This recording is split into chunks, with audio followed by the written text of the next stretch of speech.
যেসব মায়েরা সারাদিন বাচ্চা, সংসার, দায়িত্ব নিয়ে একা যুদ্ধ করে, তাদের শরীরে নির্বে জমে ওঠে ক্লান্তি, মনে জমে ওঠে চাপ, যা চোখে দেখা যায় না, কিন্তু ভেতরে ভেতরে খুব গভীরভাবে কাজ করে।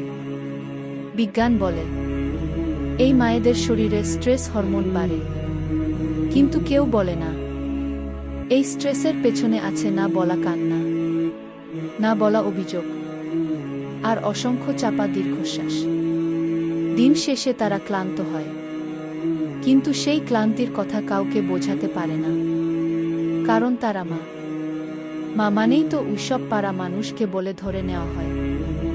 ওরা চায় একটু হালকা হতে, কারো কাছে দুটা কথা বলতে, কিন্তু বলার মতো মানুষ খুঁজে পায় না। নিজের কষ্ট বললে শোনে, এটাই তো মায়ের কাজ। কেউ বোঝে না মায়েরাও মানুষ, তাদেরও মন ভাঙে, তাদেরও বিশ্রাম দরকার। এই জন্যই অনেক মা রাতে একা কাঁদে, কারণ দিনের বেলায় শক্ত থাকতে হয়।